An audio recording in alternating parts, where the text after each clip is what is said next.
Hello and welcome to the update. I'm Heidi Tiltons. The Prime Minister says Brisbane will be forever changed as a result of the Olympic and Paralympic Games in 2032. The state and federal governments have signed off on a $7 billion Olympics fund, which includes a $2.5 billion rebuild of the Gabba. Anthony Albanese says the investment will be worth it. I know, as a Sydney-sider, the difference that a Games can make. And here in Queensland, this will consolidate this great city as a global powerhouse. The Reserve Bank Governor is adamant further interest rate hikes are needed to avoid a serious economic downturn.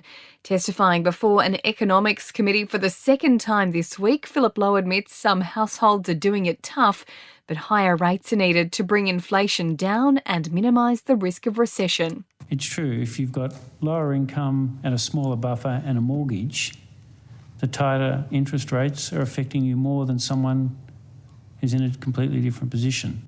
The bodies of two miners have now been removed from a site in northwest Queensland as a number of separate investigations into their deaths are launched. Dylan Langridge and Trevor Davis were in a ute which fell into a void after a ground collapsed at the Dougal River underground zinc mine near Cloncurry. At least 9 people are now believed to have been killed in New Zealand after Cyclone Gabrielle. George Luke, the father of former NRL star Isaac Luke, is among those confirmed dead in the storm. There are still thousands of people who can't be contacted as the desperate cleanup continues. Australians considering becoming foster carers are being encouraged to take the next step. There are currently 45,000 children in out-of-home care, yet only 26,500 registered foster households. Briefly, the US president says there's nothing to suggest 3 flying objects shot down over the country were linked to China's spy balloon program. And a sea of rainbow will grow over the next 2.5 weeks as Sydney World Pride officially kicks off. It's the first time the event has been held in the Southern Hemisphere and 78,000 visitors are expected to attend. In entertainment news, Lizzo has gone two-dimensional, the singer unveiling the first look of her animated character in the upcoming season 34 finale of The Simpsons.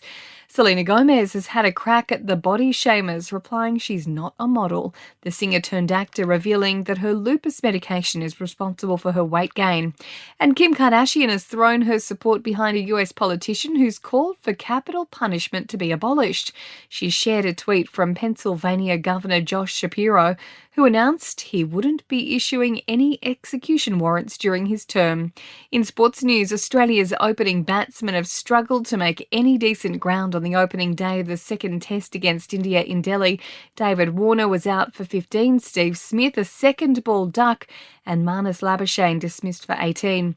In AFL, Dyson Heppel is stepping down as Essendon captain with a replacement to be named over the next week. And an all-Aussie team called Ripper GC has been announced for the upcoming Live Golf season, featuring Cameron Smith, Mark Leishman, Matt Jones and Jed Morgan.